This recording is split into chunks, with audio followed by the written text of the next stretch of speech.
go. This is the Yellow Dog. Yes! I am Dos Equis. Thank you. Thank you. I'm also known as Loose Cannon, Sam Keola, the Wrestling Connoisseur. This is Midcard Mana. We're going to be talking now about just the weekend review for WWE.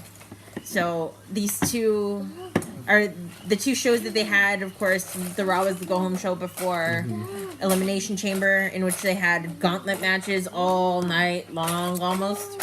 It was the first hour worth, and I won't say that it was bad. I mean, it was actually good. They actually had wrestling for once. Seth Rollins went the distance, is proving to a lot of people that he is one of the Iron Men of WWE. All that CrossFit Judas.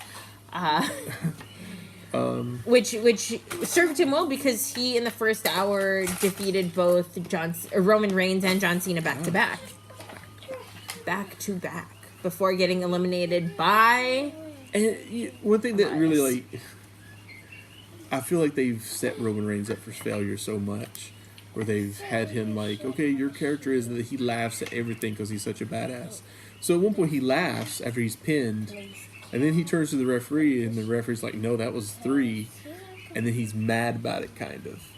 You know, he was like, what? It was like, it was so stupid that they had him, do that. Like, and then you worked yourself into a shoot, buddy. You worked yourself into a shoot. And so, I don't know. It was a welcome change that they actually had some wrestling on. But then at the same time, it was such weird. You just gauntlet match out of nowhere. Yeah. No contact. Out of nowhere. And I mean, to me, like a gauntlet match, and they've done this a couple times now with the gauntlet matches, so it must be Vince's new thing that he likes. Because they did it with SmackDown tag titles, and it seems like they did it before, earlier on in the year, or later last year. They had a women's gauntlet match also. That's right. But to me, a gauntlet match should be saved for a pay-per-view of some sort. It should be some major thing where, like, you don't know where you're coming in at. You have to draw the number, and you build up to it. And instead, they just use it like it's this random match. I don't know. I don't care for the gauntlet like that. The rest of the show... Nia Jax attacked Asuka. Which... Nia has a vicious Samoa drop. Yeah. I will say it's improved a lot from when she was in NXT. And of course anything when you do it more you get better at it. But it's from then to now I have to say it's really solidified her as this powerhouse of the women's division. It's like I like Nia, I like her for that role, but until they commit to having her as this powerhouse, it's pointless to just keep repeating this and then have her lose and make it look like she's not. I mean, they're not making her look like Big Show as much as like Big Daddy V, who was this huge guy. He was 7 foot tall. You can't teach that. And he was Mabel. He was Viscera, and he was a jobber, and then they had him as Big Daddy V, and he was kind of like a little bit more up the card, but he was never Big Show. Yeah, he was never Vader. He was never. They weren't Yoko. able to recapture that same sort of magic, I guess you could say.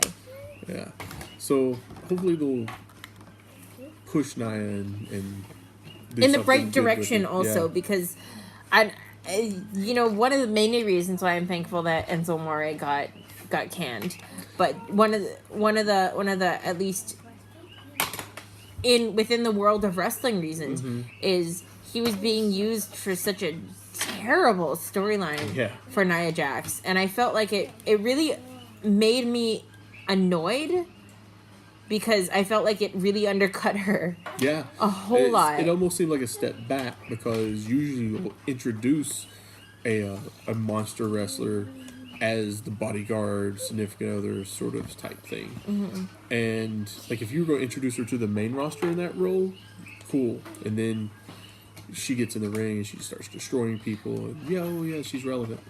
But this seemed like a step back. Yeah, it was, guess, and it was very. It seemed very deliberate to keep her at a distance from everything else that was going on in the women's division. That's because they realized that they. And then everyone found out that Enzo Amore was garbage, which is something that I think a lot of people already knew for a long time before that. So it's unfortunate that other people had to suffer before things like that happened. But yeah, maybe we'll do an Enzo Memorial show one day. Just book him into oblivion. You're not getting paid for this, Enzo. You're working for dimes. Literal dimes. He will be. He will be. Yeah. So the next thing that happened is the Titus Worldwide getting the upset victory on the bar. Which we touched on. Which we did touch upon on the Elimination Chamber match. But I mean, definitely is something that I am hoping will build towards them actually getting the victory. Yeah. They desperately need to take the belts off of Sheamus and Cesaro. They do, and this would make them relevant.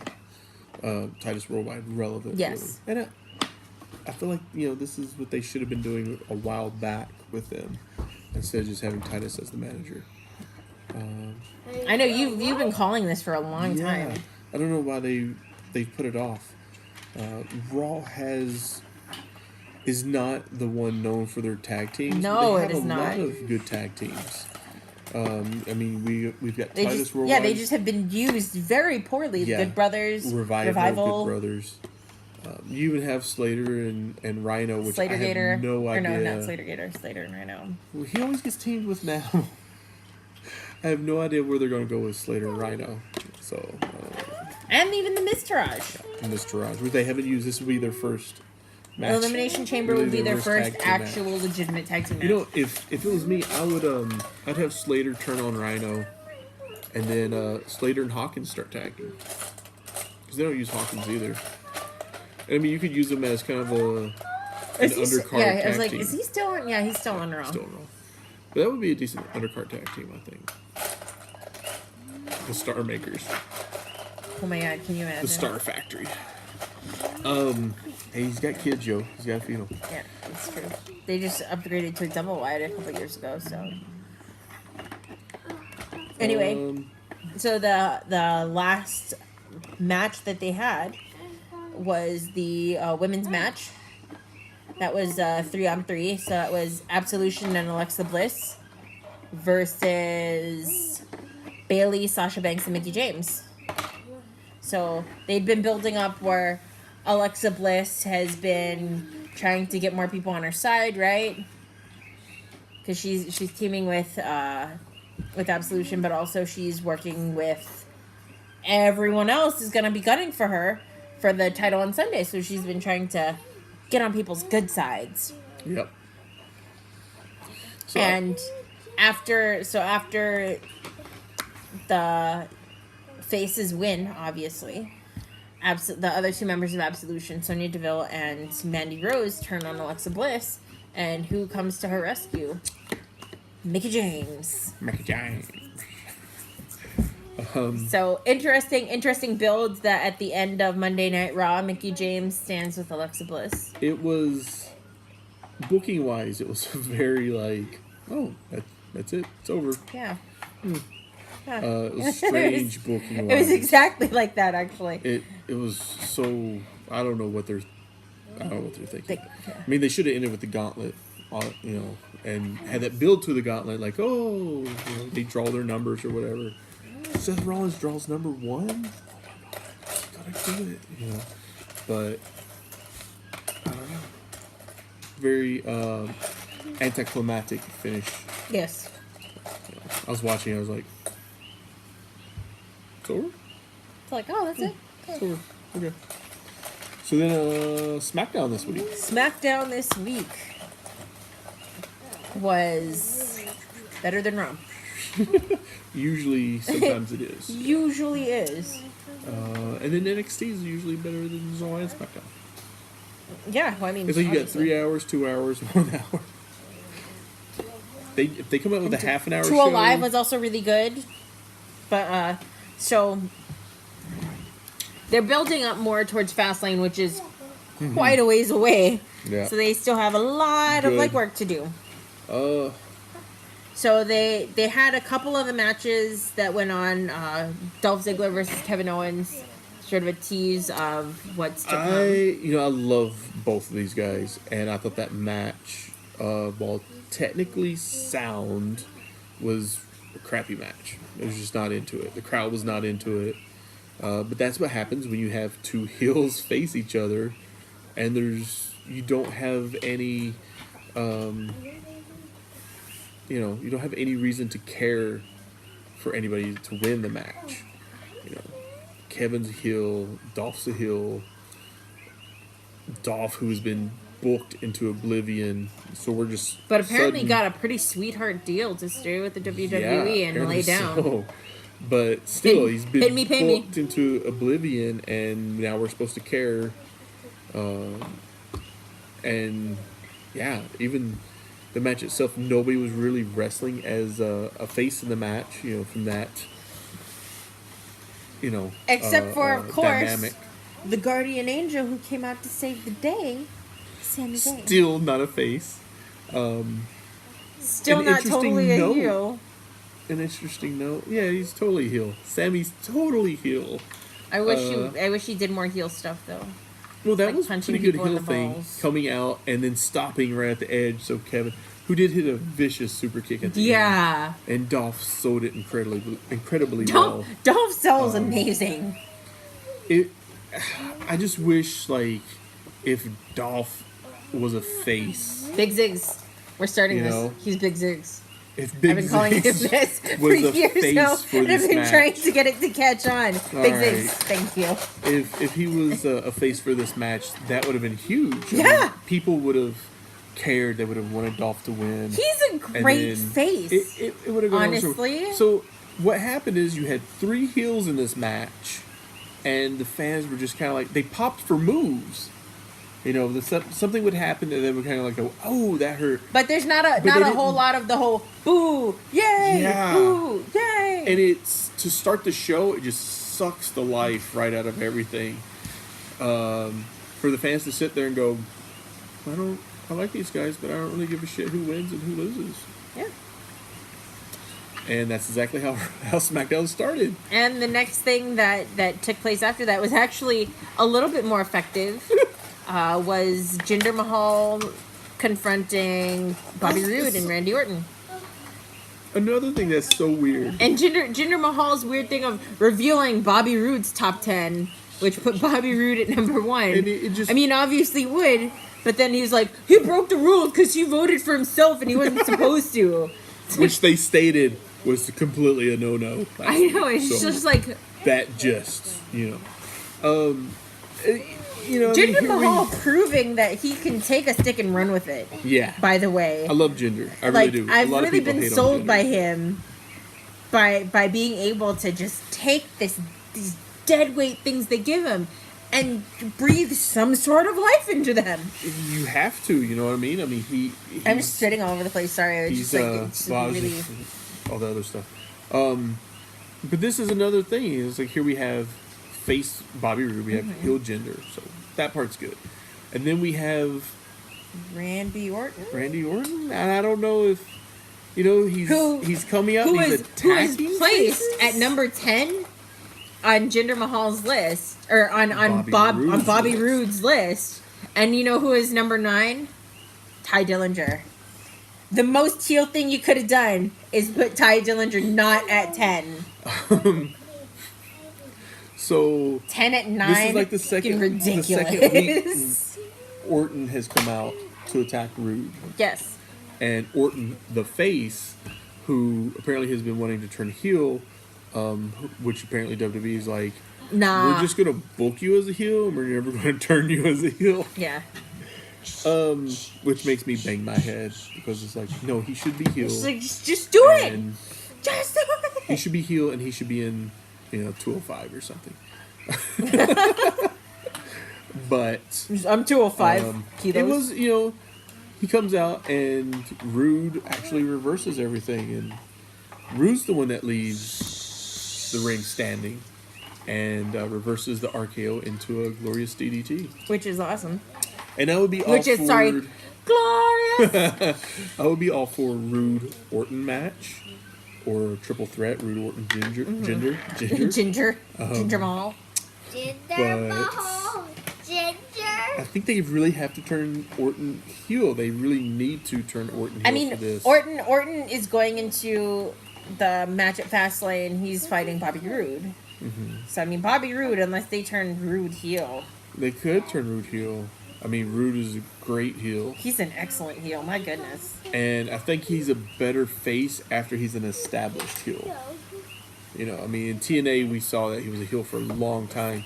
And he went face with, I think the first face run was James Storm. After they really established his heel run.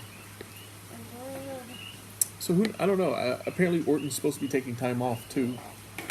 He's a married man now. It's like a built-in family of 50 kids. Yeah. So good for him. Yeah, it is. He's in the twilight of his career. He is, and he rightfully should be. Honestly, he should the only be legend. getting people The legend killer has become the legend. So the interesting thing was, like, you know, Jinder, who was really playing it up. So you're going to be the legend killer now. You're going to replace Orton as the legend killer. No, I didn't say that. Oh, so you're saying you can't? Yeah. I thought that was great for Jinder. That was genius. Honestly, it was. It was really showing good. some character. You know, finally getting some spotlight. That's well deserved. They should have been doing that when he was world champion. You know, instead of giving him the stupid stuff to do. Yeah. But instead of it having to be racist all the time. All the time. Anyway, the next match was the Riot Squad. So that is Liv Morgan, Ruby Riott, and Sarah Logan versus the faces of Charlotte Flair, Becky Lynch, and Naomi. Trying to remember this match. Actually, the Riot Squad won. The Riot Squad did win. Ruby Riott got the pin on Becky Lynch. I'm a big fan of Ruby Riott, and I'm a not fan of Becky Lynch. I like Becky. I couldn't get behind Becky Lynch after she turned on Bayley in NXT. I hated her ever since, and I just don't forgive her. I just don't forgive her.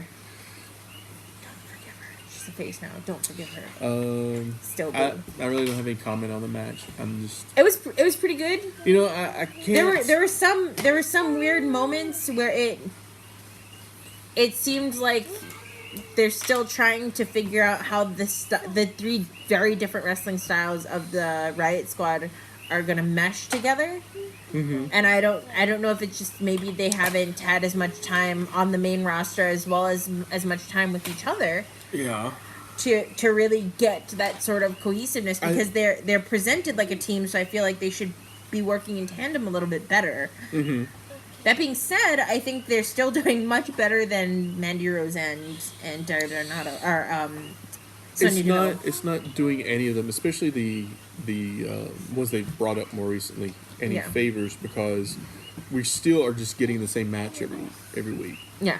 Although this is another six match. They did announce that Ruby Riott is going to be going up against Charlotte Flair for the women's championship for Fastlane, which is good for her, that she'll, get some spotlight. I have no doubt in their abilities to wrestle.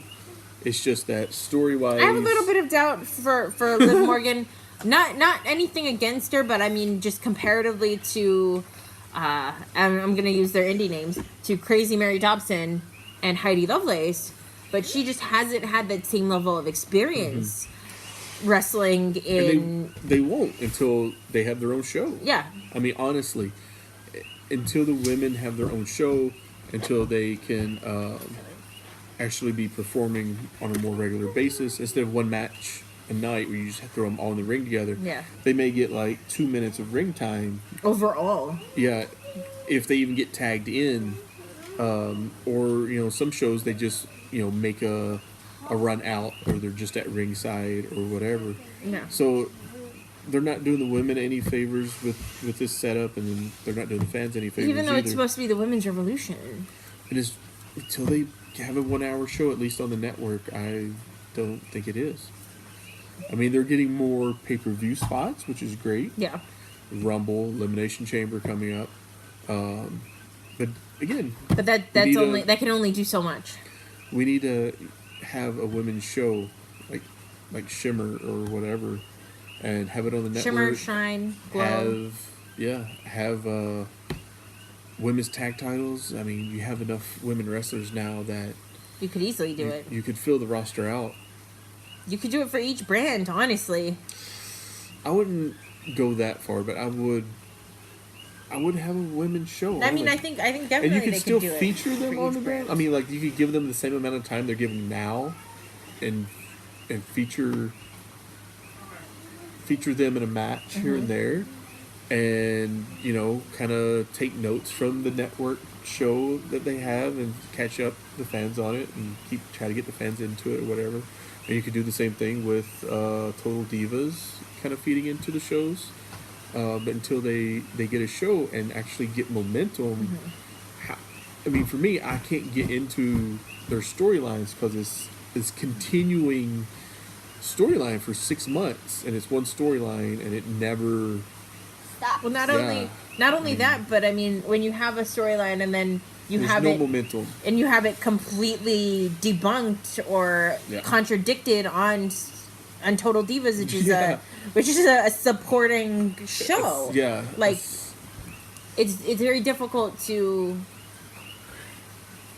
sell it if you're not even selling it. It's interesting because Total Divas is so scripted, and of course it's syndicated, so it's never going to be like line up exactly right. Yeah. But you should be able to look at the scripted show and be like, okay, these are the heels, these are the faces, this is who I should not like. And if you have that reflect in the women's division, it would help a lot more.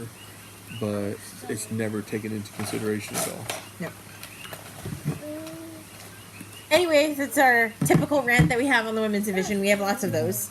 So the next match that we're going to talk about is actually for the SmackDown flourishing tag team division. So that was Shelton Benjamin and Chad Gable, American Beta, versus the New Day to see who's going to challenge the Usos at Fastlane for the tag belts. You don't remember this match at all, do you? Did New Day win? New Day won. That's what I was thinking. I vaguely remember the match. It was and Xavier and Big E. Yes. Actually. And they won with a Shining Wizard, yeah. And interestingly, Chad Gable has already started his crusade on saying that it was an unfair win. Kind of was an unfair win. My cat's puking. Oh. How can you tell? Is that the noise? I heard it, yeah. Poor thing. Yeah. I don't know, I mean, is this going to be chalk up another title win for New Day? Because Vince wanted New Day to be like the winningest team, tag team ever. And then we'll have Gable and Benjamin take it from them later, or whoever. AOP maybe. I think the Usos should retain. But I can see them wanting to give the Usos a sort of break. Yeah. And have the New Day run with it for a while. Have the Usos not disappear. I think the Usos are going to retain, and they'll drop it to Bludgeon Brothers. I'd be fine with that, honestly. Are you okay? I think that's what's going to happen. Are you going to throw up? Okay. Yeah. A lot of good tag teams over there right now, though. Definitely. So even their lesser tag teams are pretty good tag teams, like Breezango and the Colognes. Who you don't really see that much. Yeah, they mostly work house shows, apparently. I think they should both grow their hair out and be double Carlitos. And then have Carlito come back, and then they can be triple Carlitos. They to go up against the New Day. Yeah. And they should just be like, walk around with apples and not say anything. Nobody even mentioned nothing about it. I showed you that thing on Glow, right? Where Carlito was there and just had an apple. Eyes! Yeah, what was next? So the next at the end of that match, the Bludgeon Brothers did come out. Yes. And they destroyed local competitors. Again. Which is getting a little old. They really need to have the Bludgeon Brothers beat someone that matters. beating people. Sorry. I mean, there for a while they had them beating Sorry. Breezango. Yeah. They had them beat Ascension. So this is one So time why did we go back? Yeah, they should just still be facing them. You can even have them in singles competition. Mm-hmm. You know what I mean? Just show that they're beasts everywhere. Yeah, that would work. Okay. What was the next one? The next match was the main event. So it was AJ Styles versus Baron Corbin. I thought we had decided that Baron Corbin sucks. And he should not be anywhere near the title picture of any title. And that's why yet, Rude is champion. And yet, he's with the world title. Like, what's happening here? Like, he could win the world title. He lost his Money in the Bank. And then in Hawaii, when he was in a tag match, him and Dolph Ziggler versus New Day, he went and grabbed someone's Money in the Bank contract thing that like they sell, and grabbed it from the audience and came back in the ring, and like went and cashed it in again, and lost. And so Kofi Kingston turns to our side of the audience and it's like, he lost it again. He lost it twice. And then that's when me and my friend started, two-time loser. Two-time loser. I would, yeah, I would just put Corbin in a tag team at this point. I liked your suggestion of Corbin being Ambrose's bitch. I liked that. That's That'd be good. great. I would totally do that. But Ambrose is out on injury, so sadly. So Pack a nun. Pack I a don't know. nun. Because Corbin. Have Aleister Black come and beat him up and be like, you want to know how to be badass? Let me teach you some. Tell me you're not sold on Aleister Black more than you're sold on Corbin. I'm way more sold on Aleister Black than I am on Corbin. Come on. Come on. Come on. Come on. Come on. I thought Aleister Black had a really good match with Velveteen Dream. I thought he had a pretty good match against Adam Cole, too. Yeah, that was. It wasn't as good as the match with Dream, but it was still pretty good. And showed character throughout. On Aleister Black than I was before. You're not more sold on him than you are on Baron Corbin, though. We already decided. We said it in this literal. We literally said it 5 minutes ago. Baron Corbin sucks. Come on. Corbin does suck. Come on. Yeah, Baron Corbin sucks. If they had a Corbin versus Black match, I would turn on TNA. Wow. And then I would turn off the TV. and then you would throw the TV out the window. Unless LAX was on. You would watch yeah, that. LAX is great. Anyway, I would watch LAX. we're getting ahead of we're getting distracted. Conan is better than Aleister Black and Baron Corbin together. That's also true, but not the topic. Not the topic. Anyway, all right. So Baron Corbin versus AJ Styles. Of course. Yeah. I mean, it's so. An interesting thing though is that Baron Corbin saves AJ Styles from an attack. Baron Corbin versus my face. Oh, Baron Corbin's coming out. So yeah. I think it's safe to say that Baron Corbin's definitely not going to be the one to win that match. Please do not strap Corbin. Well, no, my theory for Fastlane is there's going to be AJ so much retains. chaos. He has to retain. AJ has to retain or strap Ziggler. I would be fine with that. We've already seen Ziggler versus Nakamura, and that was not engaging at all. Well, yeah, that's because it was, It was what? Because it was what? It was Ziggler was being a jobber. Yeah, that's true. And then they told Nakamura to make it be competitive. And that is as stupid as can be. It's like, if Ziggler's the jobber, just let him job. Right? Because that's what he was doing. He was jobbing. That's the point. Being a jobber. But what do we know? Anyway. that was SmackDown.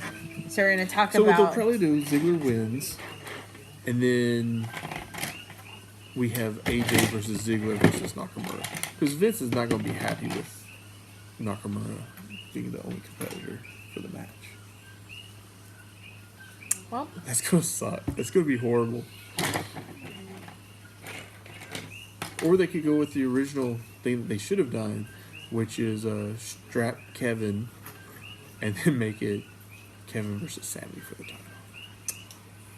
Also not going to happen. I was like, that should happen, but that shouldn't happen this year.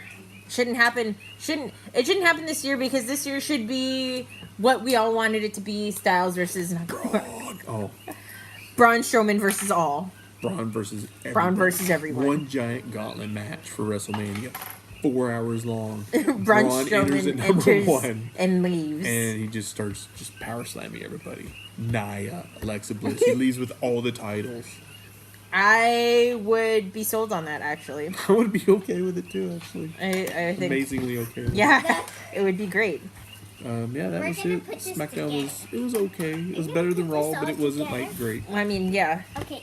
So Typically, well, no, we gotta talk about mixed wait, match wait, 205 and NXT. So mixed match this week. Mixed matches. Really? Mixed match this week was Apollo Crews and Nia. Apollo Crews and Nia Jax versus the Road Warriors, which was Bobby Roode and Charlotte Flair. Yeah. Which I thought was a great name, Robe Warriors.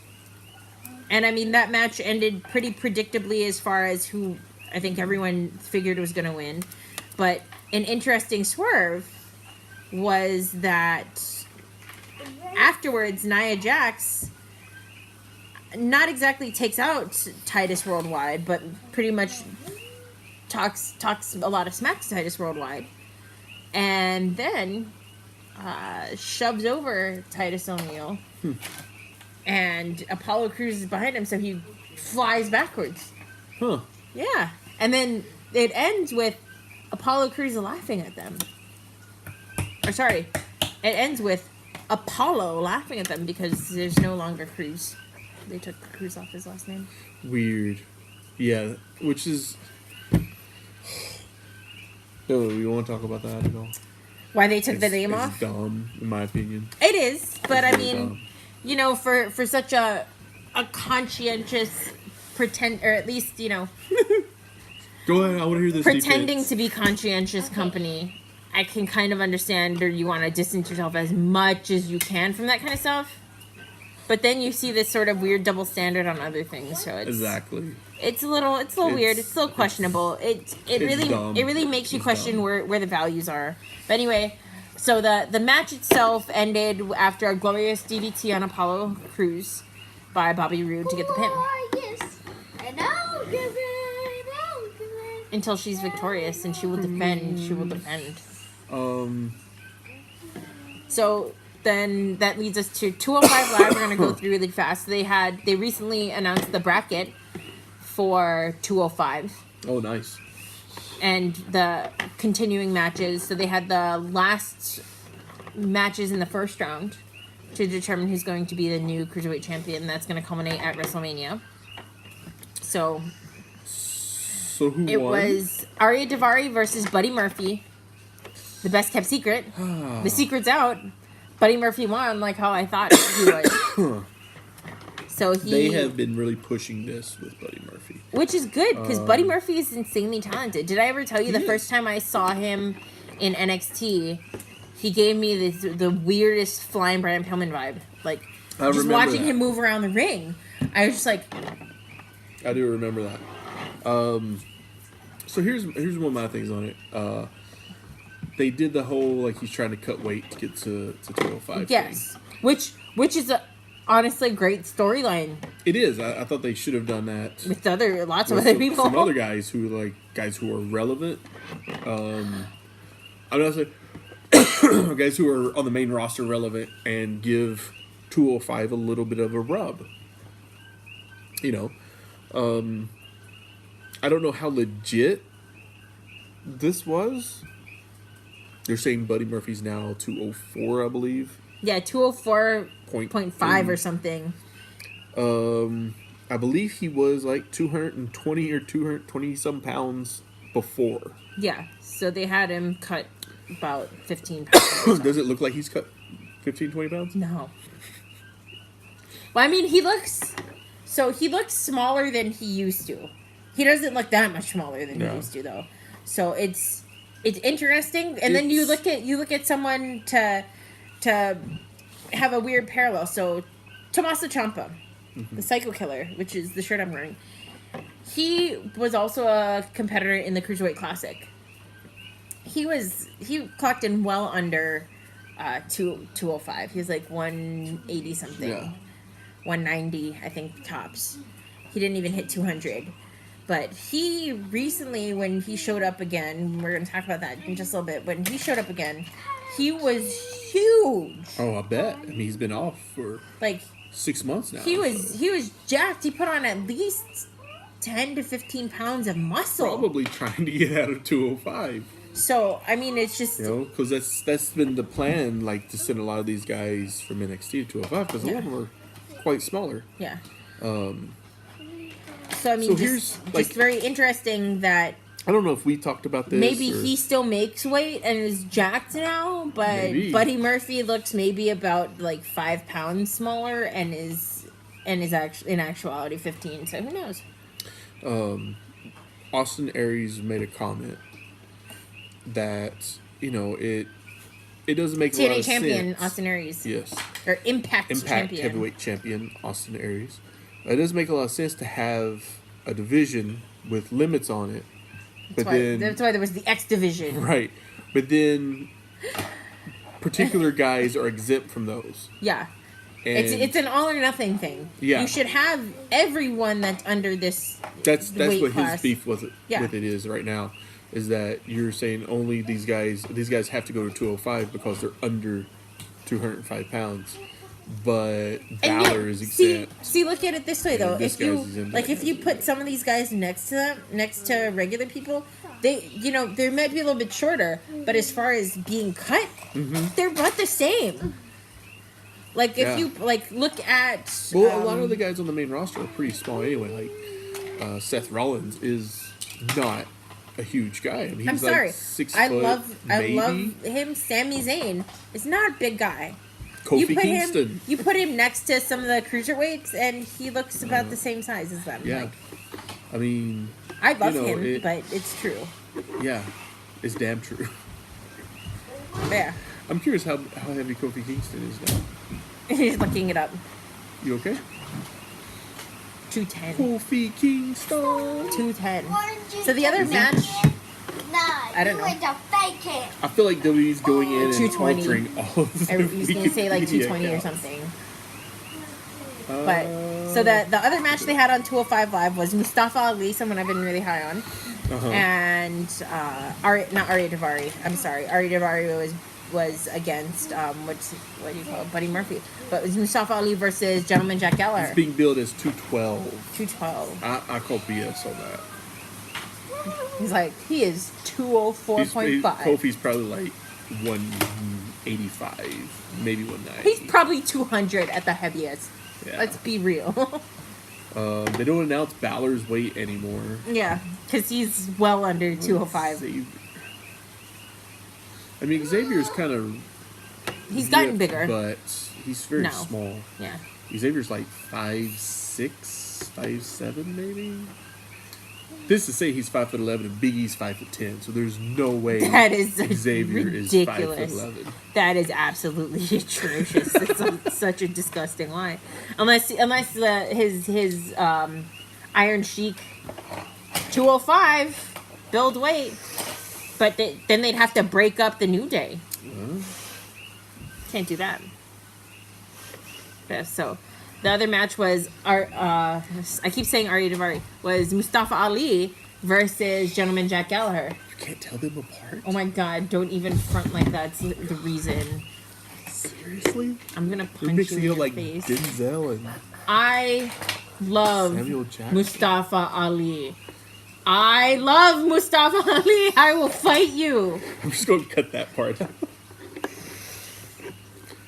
But It wasn't awkward at you all. will not. So, yeah, who won that? Mustafa Ali, obviously. If it was Mustafa Ali versus Davari, would you know who won? Yes! Fuck you. I will fight you. I will fight you. What else happened? So then they announced more of the bracketology for the next round of matches. So the next round after that is going to see We can talk. But we have to guess directly. Okay. is going to be Buddy Murphy versus Mustafa Ali. Then we're also going to see TJ Perkins versus Cedric Alexander. Going to see Drew Gulak versus Mark Andrews. Mark Andrews, who beat Tozawa in an interesting twist, which I was not expecting. Yeah. Then we're going to see what Roderick happened there? Strong Because- versus Kalisto. What do you mean, with Tozawa? Yeah, Or- because he was like hot for a while, and then they're like, nah. Yeah, it's such a shame. I mean, he was the only person to actually really clean beat Neville for the Cruiserweight Championship. Right. And they just wasted his momentum. Buddy Murphy, 204.4. Oh, it's 204.4. Yeah, because it was a big deal. They announced that. Meanwhile, so they should do another gimmick. While he's cut weight, I think Wesley Blake should gain weight. As part of the Forgotten He should Sons. like carry out the thing and it'd be like he's a super heavyweight, just like Crash Holly.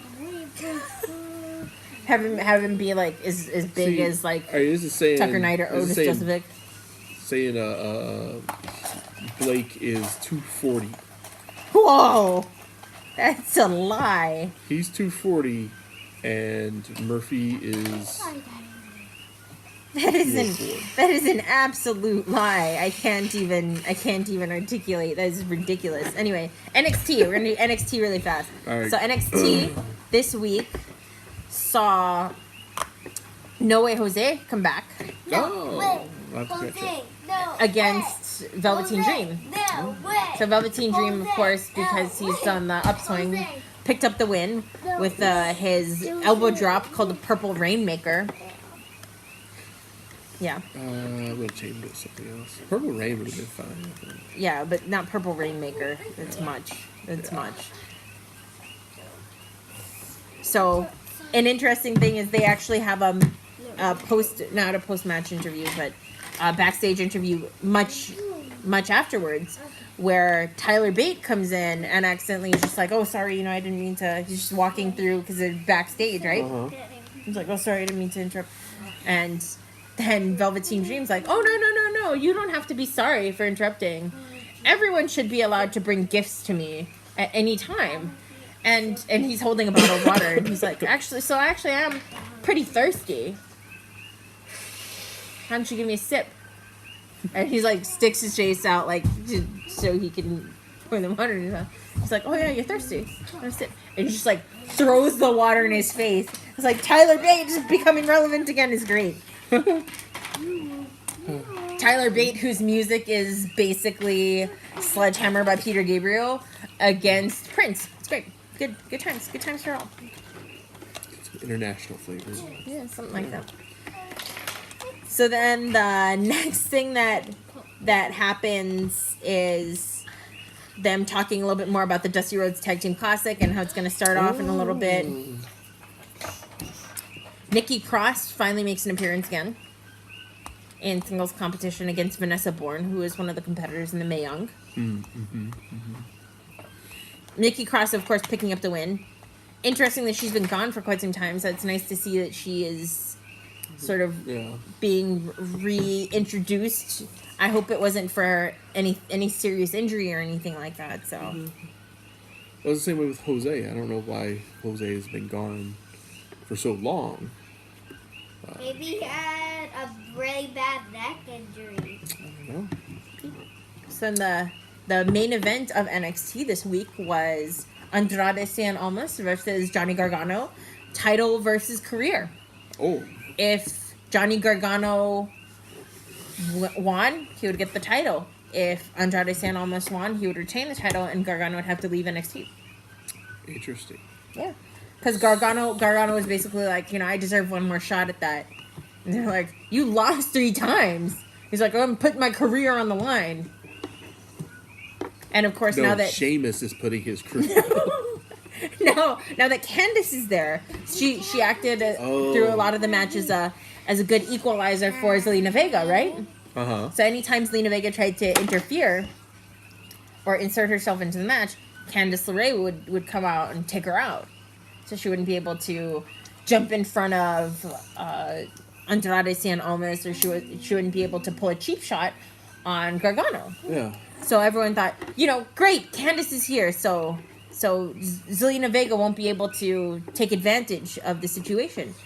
Well, unfortunately, the ref gets knocked out. Of course. And then Joey Ryan comes out. Andrade Cien Almas is locked in a Gargano escape.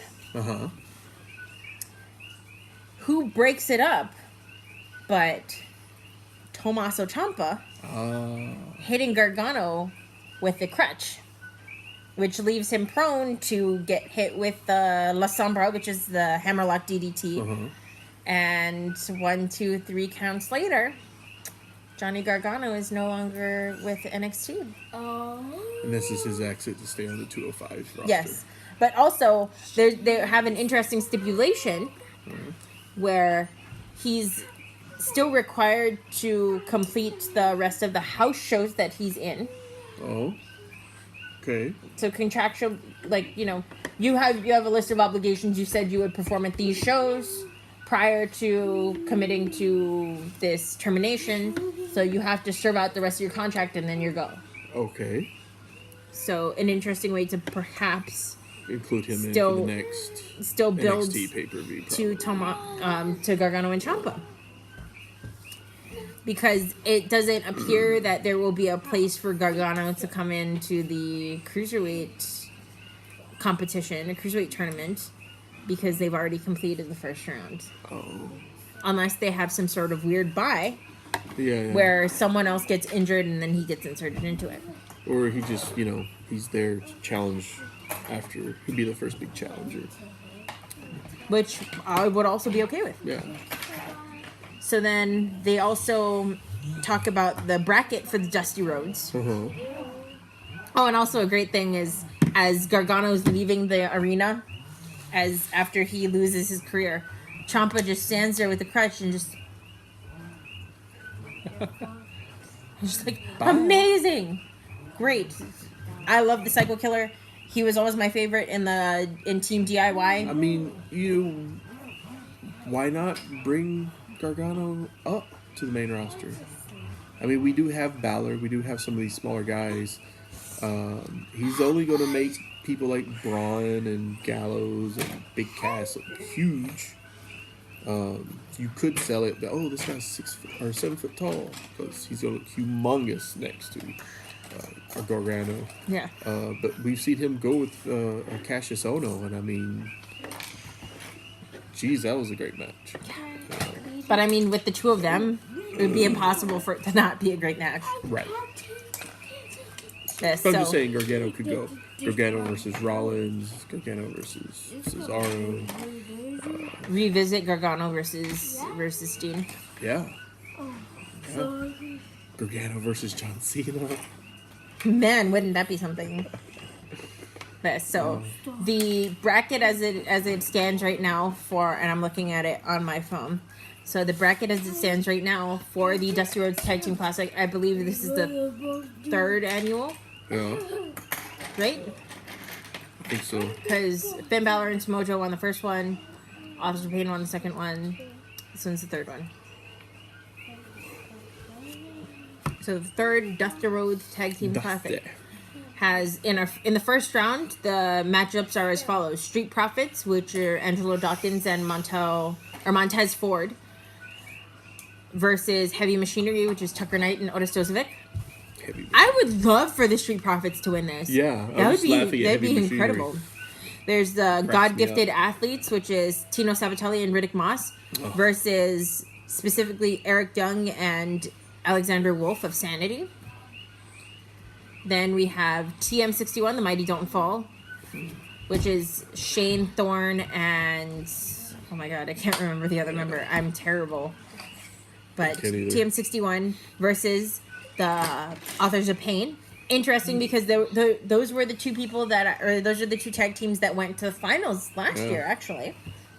And then finally, Oni Lorcan and Danny Burch versus Mustache Mountain, which is Tyler Bate and Trent Seven. Oh, interesting. So interesting to see. I figured, whatchamacallit would have been in it. The Dragon. They are currently the tag team champions. So. Yeah, but... So they are not involved right now. Huh. Because it's usually the same way they do the G1 Tag League or the Junior Heavyweight Tag Team League that they have.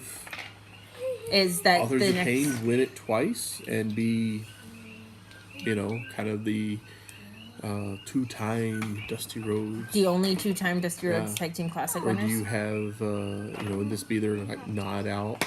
Well, the bracket as it goes is for Authors of Pain to win, they would have to first defeat TM61. I can see that. Probably Mustache Mountain, because I think Mustache Mountain will beat Oni Lorcan and Danny Burch. I can see that. And then probably either Street Profits or Sanity.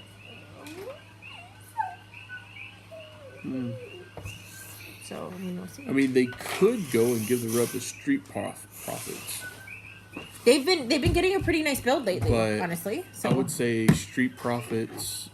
Angelo Dawkins has been with them for a long time, so I would love for him to get something. I would think it would still be a rub for Street Profits to get to the finals. Oh, definitely. I think AOP's gonna win it.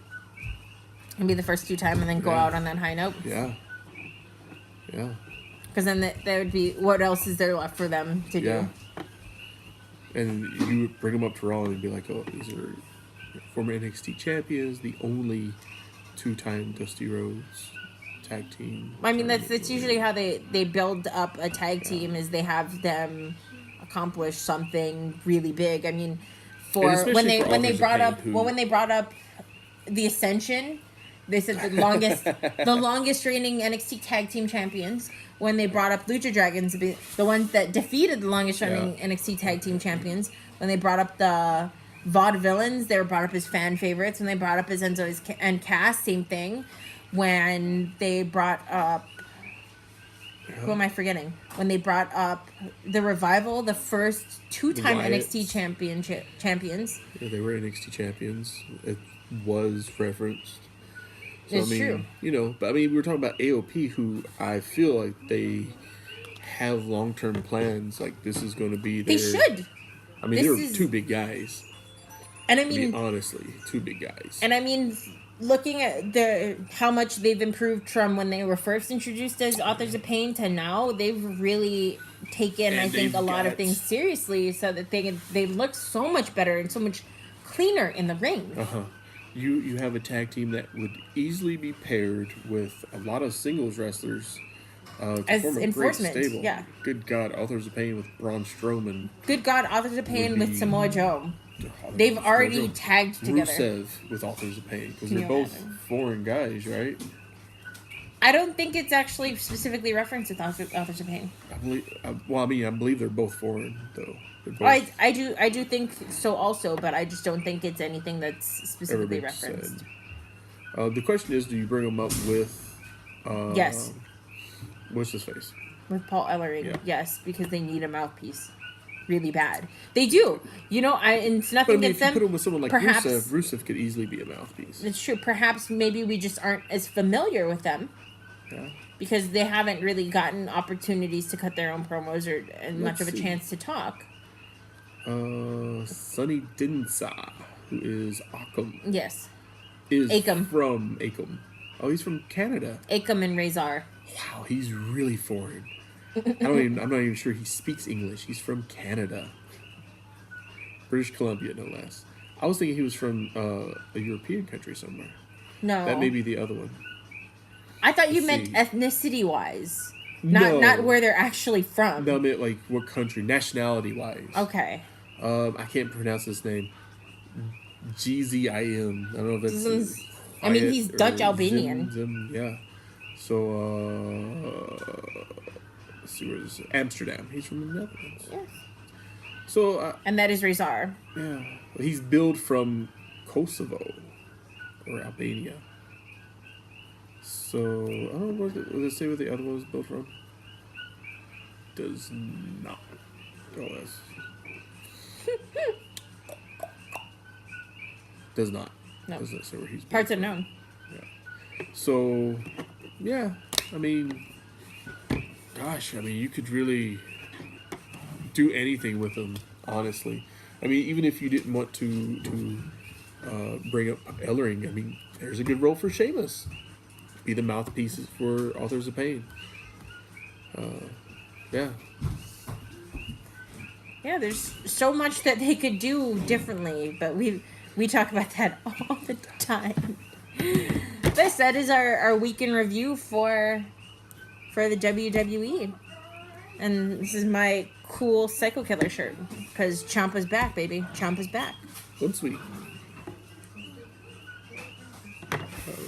Yeah.